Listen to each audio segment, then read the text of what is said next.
Swayam Prabha. Digital India. Educated India.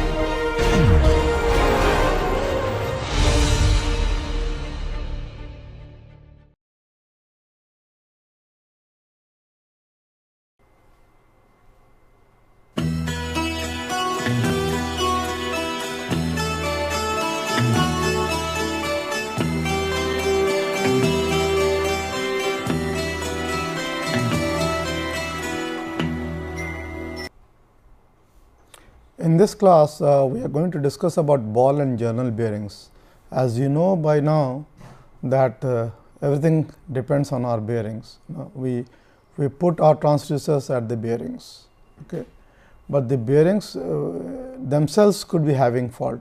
So far we have discussed about faults in the rotating systems, be it the shaft misalignment, shafts having unbalance, shafts having cracks in them.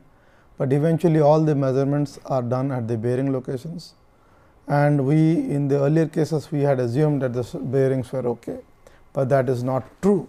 Bearings themselves have so many rotating elements that themselves could be defective. So, in this class we are going to focus on these two important classes of bearings, the ball bearings or the anti-friction bearings and the journal bearings. In our class in rotordynamics, we have seen the importance of journal bearings, because of the fact that journal bearings can take huge amount of static loads onto them, and they are practically there. The shaft is actually supported on a fluid film. So, there is no contact between the shaft and the journal, there is no metal to metal contact, and they can take heavy loads. However, in the journal bearings there are issues of stability, and particularly in flexible systems. The stability in journal bearing is of a critical concern, which is not apparently so in the case of anti-friction bearings. Okay. But in large gas turbines, steam turbines, wherever we have journal bearings, stability is very important. So, the oil film thickness, the clearance between the journal and the shaft, all these, the load on the shaft, the rotating speeds, all these control the stability of the system. And that is very important, which we will not discuss in this class, which we had discussed I think in the class on rotordynamics. But in this class we are going to focus on what happens or what indications we get when there is a defect in the ball bearings and defect in the journal bearings. Okay. So, well, why do we have bearings? We have bearings to reduce friction between two moving parts, and the bearings support these rotating shafts. Okay. So, if I have a shaft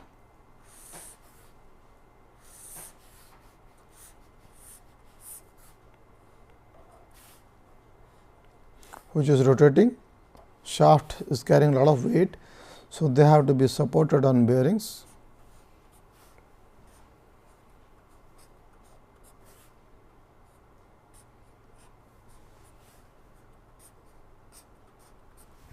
And I have to give very less friction to the rotating element. That is my requirement, less friction and support the load.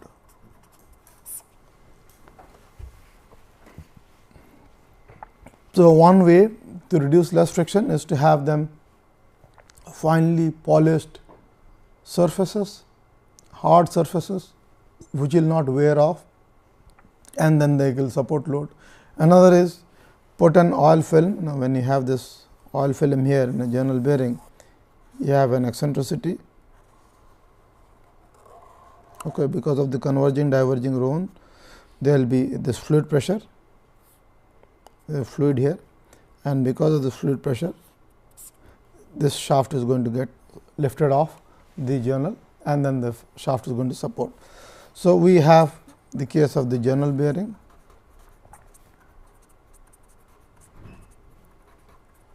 and of course, the anti-friction bearing.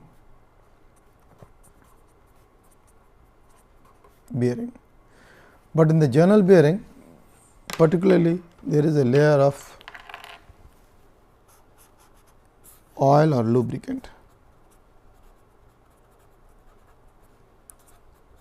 Oil, it is actually this oil. So, this lubricating oil can give different amounts of friction depending on the Z n by P, where Z is the viscosity and P is the pressure of this oil, N is the speed RPM, and this is the famous Petrov's law. And then you will see that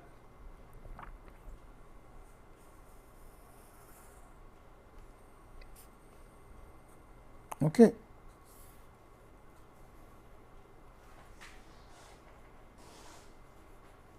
I am sorry.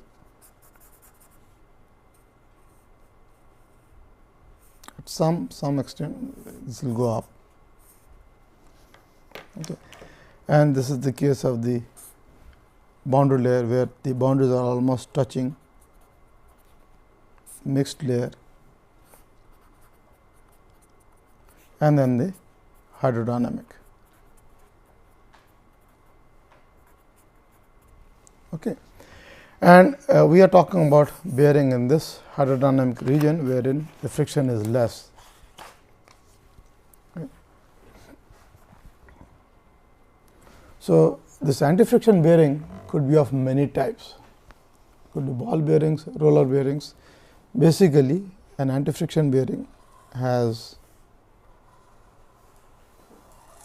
an outer race, an inner race, and these could be the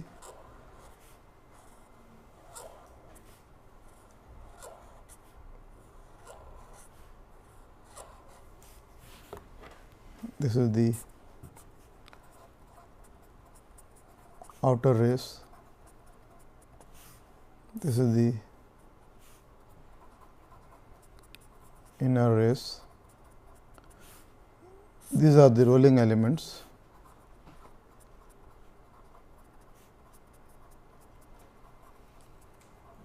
Which are usually balls, rollers, or even sometimes tapered rollers.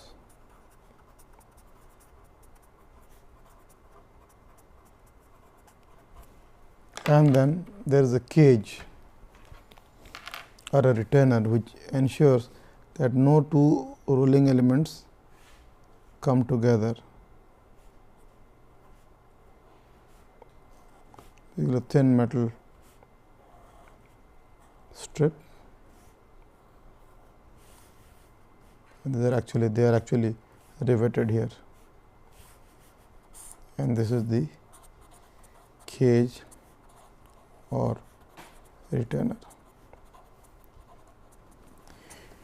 At some times the inner race rotates with this shaft, typical cases, or sometimes the outer race rotates, like in the case of the ceiling fan bearing.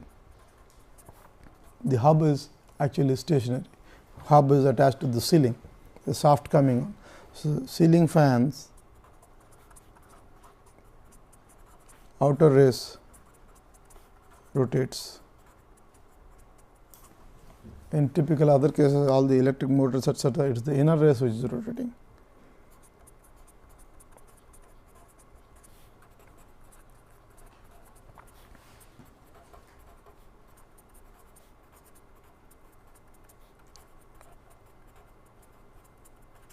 Rotates, sometimes we call them as race or ring. Okay. So, the idea behind this bearings, anti-friction bearing, is they have to, in any bearing they have to give less friction. So, to give less frictions they have to be moving moving without any obstruction.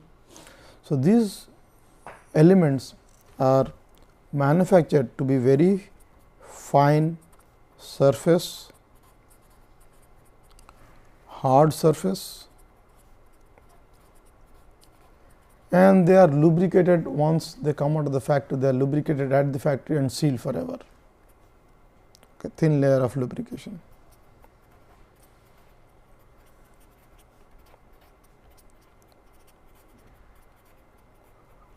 Okay. And this is the first type, the anti-friction bearing or the ball bearing or the roller bearing. This is how it looks like. And the hydrodynamic bearings, basically we have in the journals, where there is pad and then where there are grooves for the oil to come in and so on, and which we discussed in the case of rotordynamics. I will not go to journal bearings right now. We will focus more on the anti-friction bearings, and because most of the cases small machines etc., they only have sets of anti-friction bearings, which could be self-aligning also. Okay. So, this is how what are the main components of a rolling element, which we just saw: the inner race, outer race. The rolling elements could be either ball, roller, cylinder, tapered roller, needle etc. Cage, separator, retainer, they are the same things. Okay. Now, why do vibration signals from the bearings occur? That is the characteristics of vibration signals from the bearings, because once bearings are put on housings, I have a bearing here,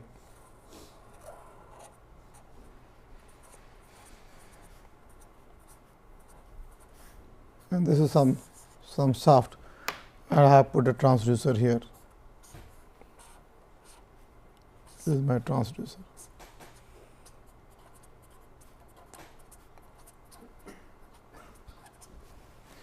So, these shafts are carrying loads, okay, and sometimes these loads are directional. Speed may be fluctuating. So, the load coming to the system or the excitation coming to the bearings is varying with load, varying with speed. So, these are responsible for this vibration signal, which is coming out of the bearings to modulate them. By modulate them, I mean suddenly the amplitude will increase, decrease. So, actually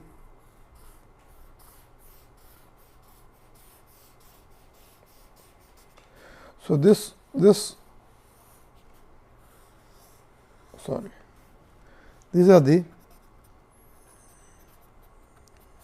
amplitude modulations which are occurring because of the load and speed variations. Okay. On top of it, all these rolling elements have different relative motion. Okay. One is the balls are, for example, the balls are spinning about their own axis and also going about the about the circumference. This is, if this outer race is fixed, okay, this inner race is rotating at an RPM n. So, I can assume that this is rotating at n by 2. Okay, the train, the fundamental train of this rolling elements is moving at speed of n by 2. Okay, this is a fair assumption, because this is 0, this is n by 2, linear assumption. Okay. So, you see all these individual components, the cage, the inner race or the outer race, one is either stationary, either the inner race is stationary in the case of a ceiling fan like I told you, or the outer race is stationary in the case of an electric motor. So, these elements are all rotating at different frequencies, and that is what gives rise to the high frequencies in the, even in a good bearing you will see, even in a good bearing you will see these frequencies coming up in the vibration spectrum of the vibration which we measure. The best part about the bearing vibrations is, for example, if I have a shaft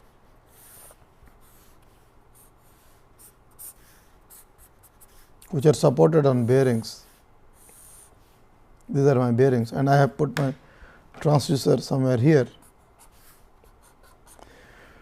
Transducers will record the 1x vibration because of the rotational speed, but they will also find out the bearing frequencies plus bearing frequencies, but you will see the bearing frequencies you will calculate any time, they are actually some fractions, either 0.6 of x, 1.2 of x.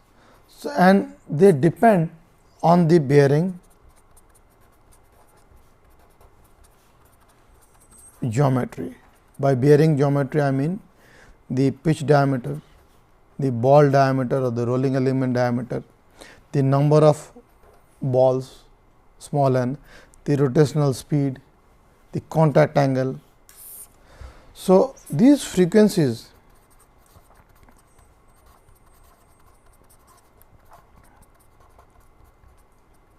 are no way related to 1x, 2x, 3x, which we saw in the case of rotating shafts. And that is again why you will be wondering, well, always I am putting my transducers on the bearing mounts. What if the bearing frequencies are contaminating or mixing with my actual shaft defect frequencies of misalignment, crack, unbalance? That will not happen, because they are at different frequencies. The bearing frequencies themselves are at a different value compared to the shaft frequencies, and that is actually helping us. And like I told you in spectrum analysis, every peak in the vibration spectrum corresponds to a particular defect in a particular mechanical element. It could be a bearing fault, it could be a shaft fault, it could be an unbalance, it could be a gearbox fault. They are all different frequencies, and that is really saved the work for us. Okay. But another thing also happens in the bearing is, because there is a defect in a bearing, a lot of high frequencies get generated, and I will come to that just in a little while. But what are the sources of bearing vibration? Okay. So, once we manufacture this bearing, when you say this outer race, inner race to be a perfect circular ring,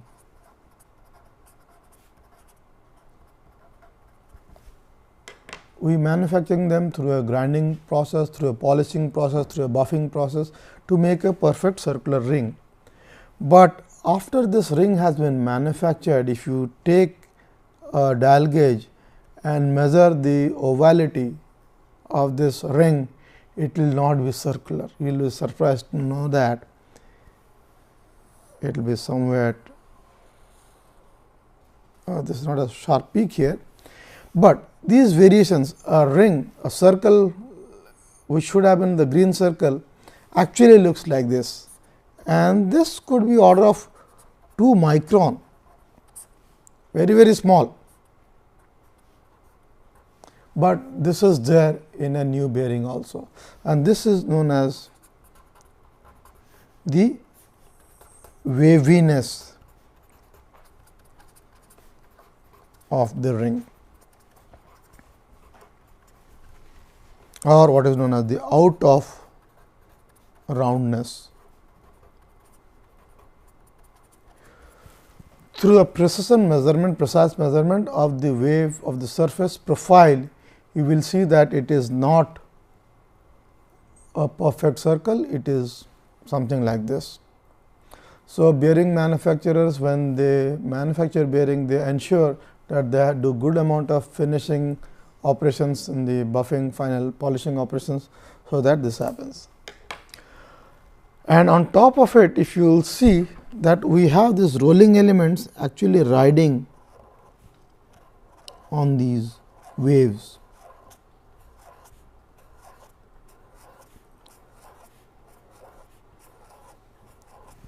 Okay. So, if you put it flat on a surface, so we have a wavy surface on which these rolling elements are moving. This train is moving at a high speed. So, this gives rise to the vibration response. In vibration, you must have studied, when you go over a wavy surface, what kind of amplitudes you get. All of you must have experienced going on a motorbike on a wavy road. You would have experienced those amplitudes coming up. Same thing happens in a bearing. So, this is why even in a good bearing we have vibrations, because of the out of roundness while they have manufactured it. Okay. On top of it, if you look at another important component, that is the surface roughness of the components. This surface it was any of the surface was supposed to be manufactured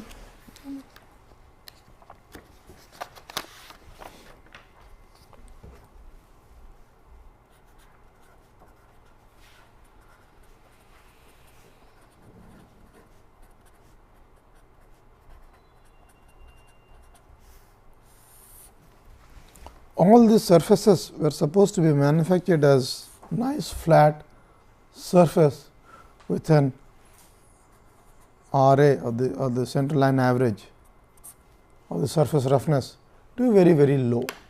But if you look under the microscope, there will be lot of valleys and pits, and this is because of the valleys and pits, valleys and peaks, and they are not smooth, they have an surface roughness. So, imagine a rough surface moving over another rough surface. This rough surface could be that of a ball or a rolling element or a roller riding on an inner race and outer race, which also has a surface roughness and which is wavy.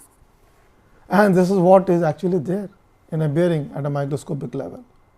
So, all these wavy surfaces, they are having motion, and that is why these vibrations come even if you have a good bearing.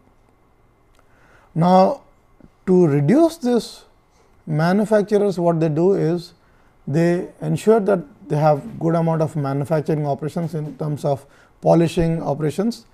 On top of it, at the factory when the bearings are manufactured, they put a layer of lubricant right once the bearings are manufactured. So, these lubricants will go into these pits and valleys and try to make a smooth surface. So, if you hold a new bearing and if you just play around with the bearing, you will not feel any roughness to your hand because of these lubrications.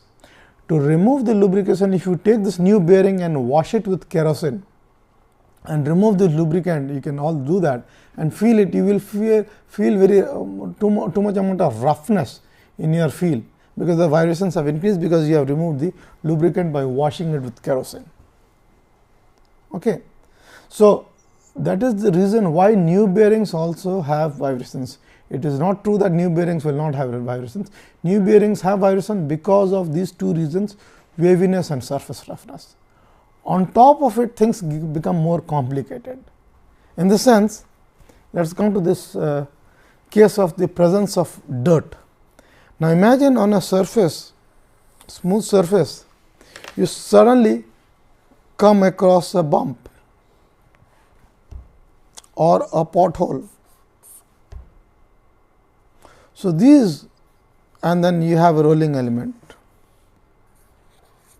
So, these bumps or potholes, these bumps could be because of presence of a dirt on the surface of the inner race and outer race, very hard silica particles, sand particles.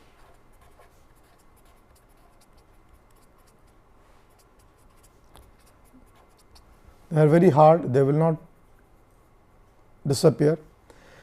So, they are going to scrape the surfaces, they are going to corrode, or if there are some scratch markers, there is like potholes. So, imagine when you go on a bicycle over a pothole, you get this impulse. So, these rolling elements are subjected to a force of this nature, an impulse force. In the time domain, if you look at the force, they are subjected to a pulse like this, and this is an impact force. So, this rolling element which are rotating in the inner or the outer race are subjected to such impact forces because they came in contact with a hard dirt particle, which is like a bump on the road, or there are some pits on the inner race because of some corrosion, something has happened, there is a pitting mark, some scratch marks. So, these impacts, basically these forces impact the bearing's elastic structure. The bearing has mass, bearing has elasticity. So, bearing also has a natural frequency of its own. bearing has a natural frequency k by m. It has mass, it has stiffness, so it has a natural frequency. Now, if you look at the frequency response of an impact force, it is basically a random force. In the frequency domain, an impact would look like this: force, impulse, short time force would have lot of frequency, lot of forces in the frequency domain, a white noise. Now, imagine if the bearings equation, if I write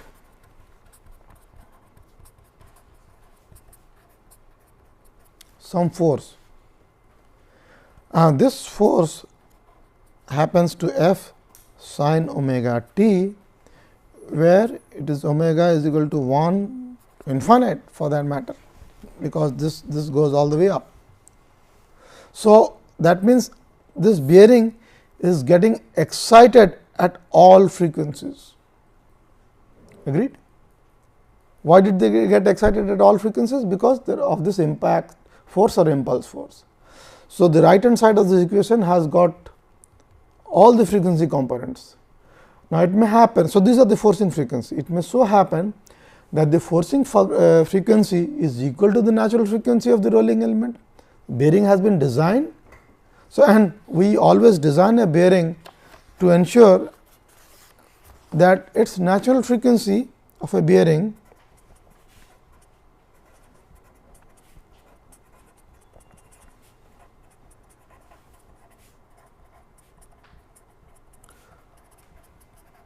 of the bearing is away from the operating frequency. By operating frequency means I mean the shaft rotating speed and few harmonics of it. So, it should not interfere with the operating frequency. Usually, a bearing's natural frequency are in the order of 20 to 30 kilohertz, because we never operate at these frequencies. So, the bearing would never undergo resonance conditions. But the problem is, because I have excited it here by an impulse force which has all the frequencies, the natural frequency gets excited. So, I will have a large response at its high frequency. Okay. So, resonance of components occur, that means the bearings have got excited at its natural frequency. So, if I see a high frequency vibration in the order of 20 to 30 kilohertz in the ultrasonic range, if I see a high increase in the vibration level, I can say for surely bearing has undergone a fault. Okay. And that is what actually people use in an instrument called as a shock pulse meter. So, shock pulse meter is actually nothing but an handheld instrument for bearing fault detection. It is nothing but an high frequency bearing vibration measurements. So, basically essentially a high frequency 20 to 30 kilohertz vibration measurement or monitoring device. And because high frequency vibration occurs in defective bearings, because the resonant frequency of a defective race because of a pit, scratch, dirt gets excited.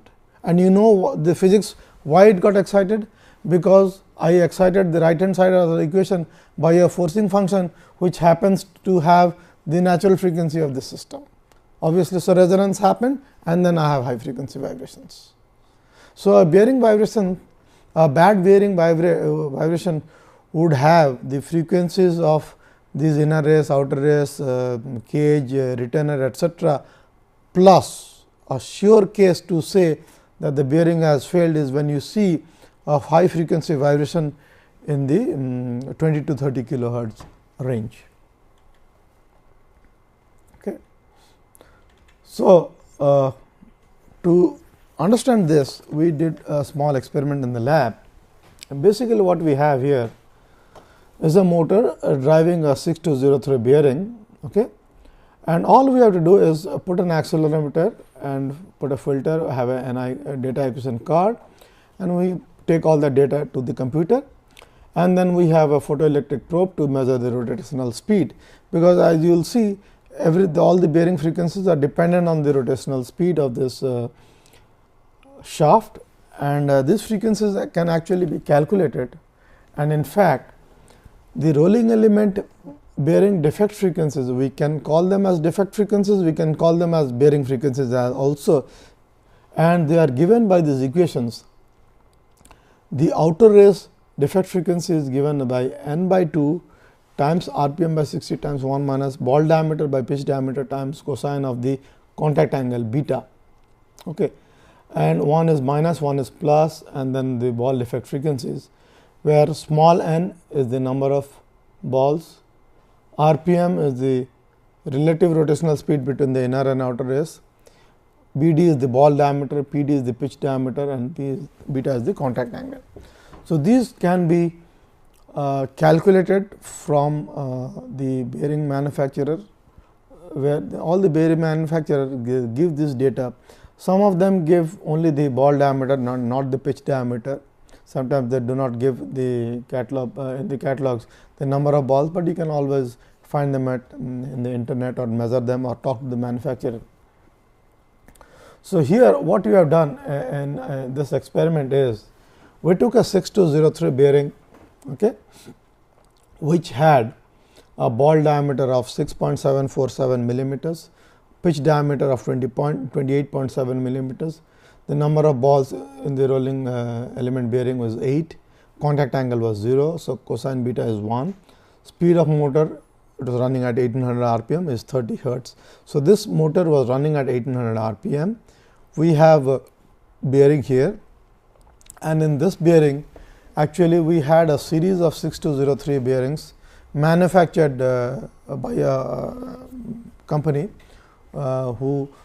wherein we could artificially create defects in the inner race by putting an electric scratch mark through an electric etching pen.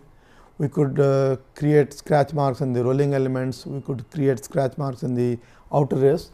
So, then we one by one we manufactured bearings, defective bearings, and put them in this rig, and then we measure the vibrations.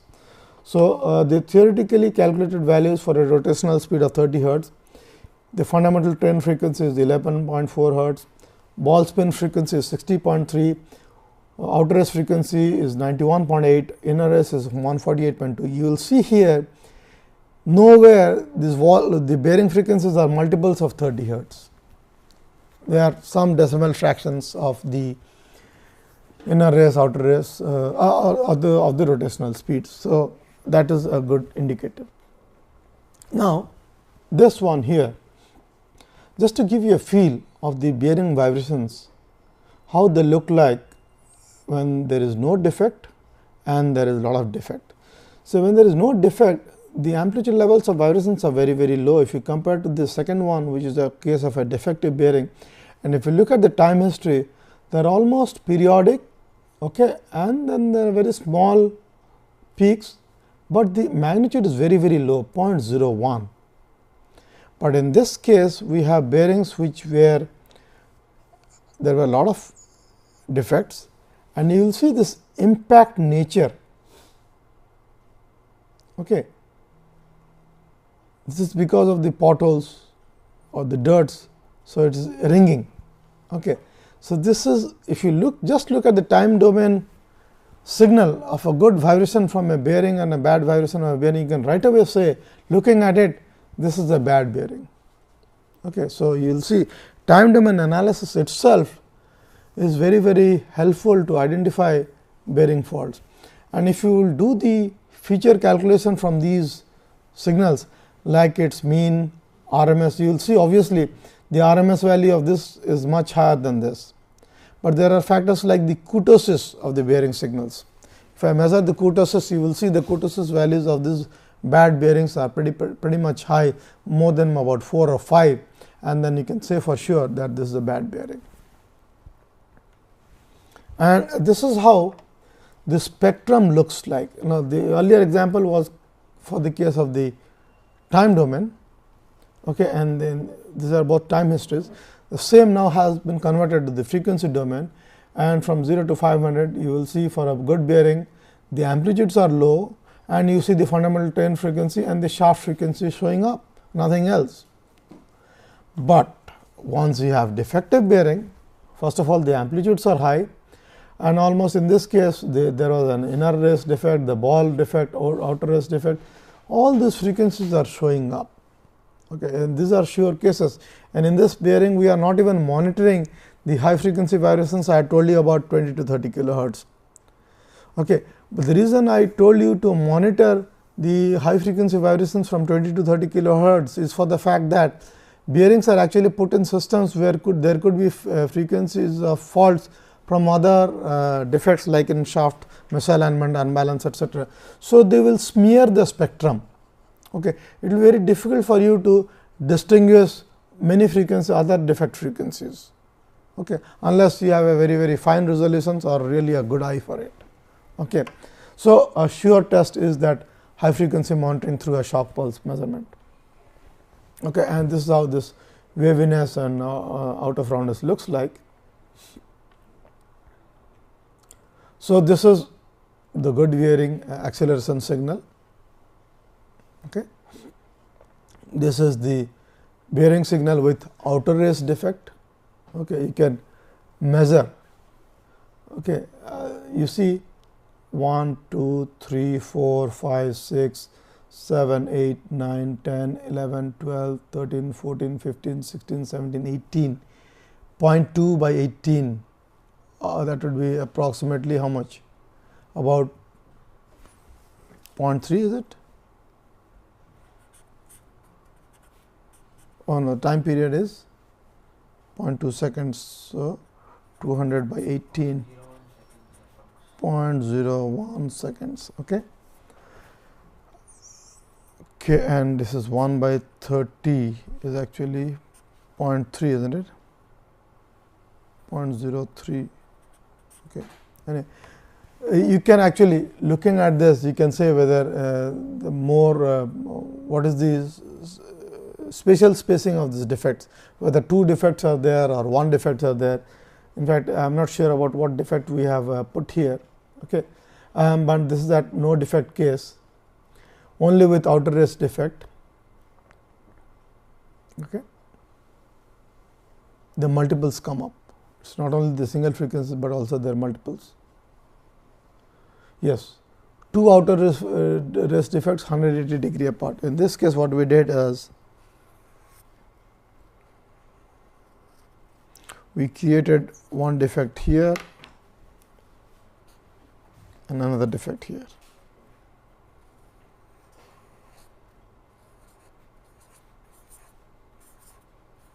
Okay.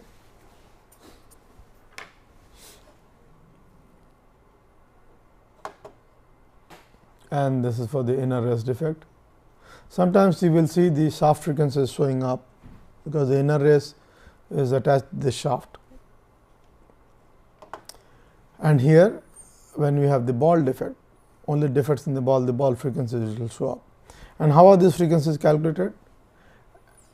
This is inner race, outer race, and ball, all 3 were there. Okay. What I am going to show you is, I am sorry, these equations. So, these equations are there in the books. These equations you can know, only thing that you have to know the ball diameter, pitch diameter and contact and find out this, and then you can find out. Okay. So, this is usually what you will see when you measure the vibrations out of a bearing in case of the defect free and in case of defect. Okay. And this kurtosis value gives you an indication as to why this faults, whether the fault has occurred in the bearing itself. Okay. You blindly pass it through a signal processor wherein you just calculate the kurtosis of the time domain signal, and usually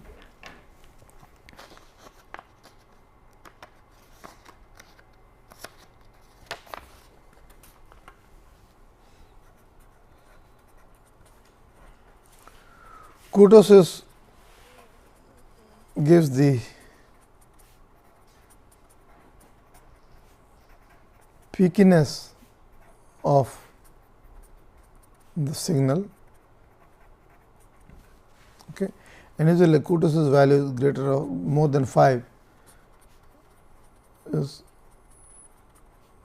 case of a defective case,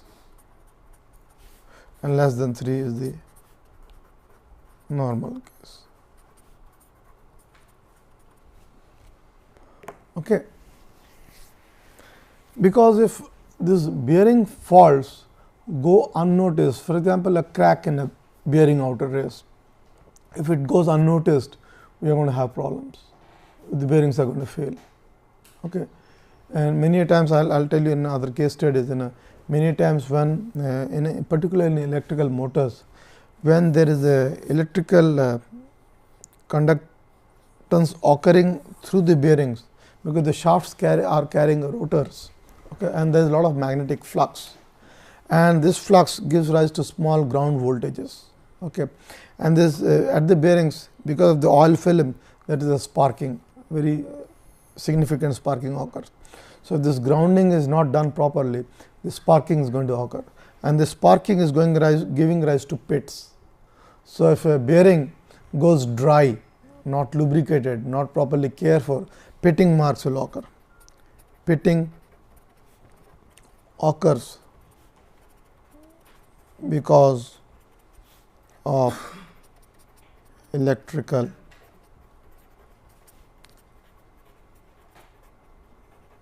sparking.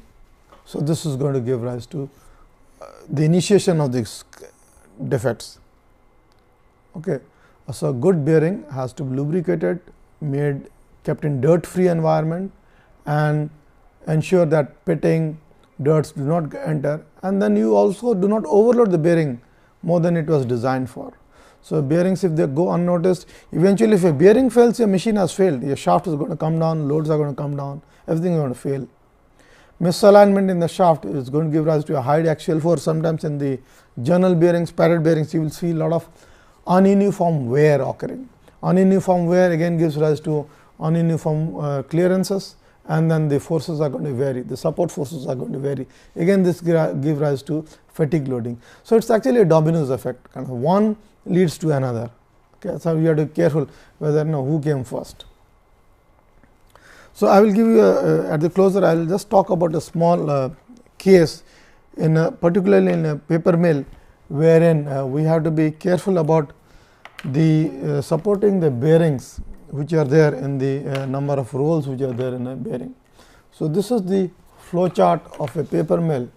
Basically, you have the this area where the pulps etc. come, okay, the paper pulp etc. come, and then they are shredded and mixed with the caustic soda etc., cleaned, bleached, impurities removed, and this pulp, paper pulp, is actually fed through a wire press, wherein there is a steel wire which is going in, and then basically they are pressed here in the first stage, so that the water is squeezed out from this pulp. Okay. And this pulp is, this black line is made to pass through rollers, wherein we do a lot of drying. So, initially once you dry this wet pulp, okay, and then slowly this paper is going to get formed, and paper will be, they pass through about 20-30 big drying drums, and each are supported on rollers on bearings, and bearings are and they are steam dried. There are steams going through these drums, and eventually at the end they are hot pressed after the dryer, and that is called as the calendaring operation, and finally they are put into roll, and then the rolls go to the market.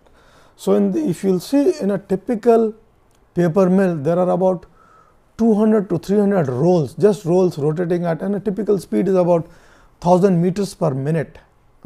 At that speed, 1000 meters per minute, this paper come out at about 1000 meters per minute, okay, and then roll. And typical production is about 80 tons per day, 80 tons of paper per day, particularly the newsprints. Okay. And these bearings, if one bearing fails, because this is operation in series, everything has to be shut down. So, these bearings have to be monitored around the clock, and this is one view of the press section near the washer, wherein the pulp has been fed. This is a wire onto which this the takeoff roll. It's a very big roll. You can see my student standing there. It's about 1 meter to 2 meter in diameter. Okay, and then they go in through these rolls, and this is the pressing section. There are few presses here and the other side, and you will see these rolls coming in here. And in this particular plant, and then you will see a lot of these drums, okay, big drums, and in one drum, one side of the drums, there are actually steam going in, heating the drum. So, drums are very hot. Okay. So, because the water has to be dried, after you have pressed and removed the water from the paper pulp, it has to be now dried over series of rolls. Okay. And then these are the bearings. I have another view. Yeah, every roll there is a bearing. There is a bearing here, the bearing here, and you will see in such a plant, the bearings are monitored by vibration. You will see this white lines here. This is a bearing transducer here, another bearing transducer here, another bearing transducer here. So, round the clock vibration monitoring of this rolling bearings are being done, because and then there are diagnostic algorithms wherein people can know which vibration signal is coming from which bearing, what is its kurtosis value, what is its spectrum value. Okay. And if you, because these are very critical operation, because imagine if one roll breaks and falls, it is going to damage few other rolls, it is going to damage few other bearings, and to put everything together, you can imagine the problem one has to face. Okay. So, everywhere, depending on the criticality of the equipment or the process of the plant, monitoring of rolling element bearing is essential.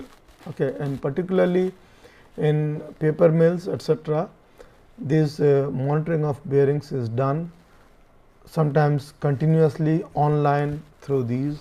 And nowadays, the state of the art is right at the bearings, they are having transmitters, wireless transmitters, so that in a complicated plant, you need not have all that cabling coming to junction. Rather, you have over the wireless and with the proper routers, you have the signals, which are coming in, and then sitting somewhere remotely in the control room, you can know which bearing signal is where.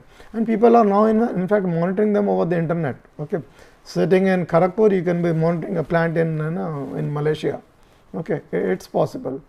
Okay. It's no longer a science fiction. Okay. You could be having your paper mill in Spain, and you can be monitoring the bearing at Kharagpur.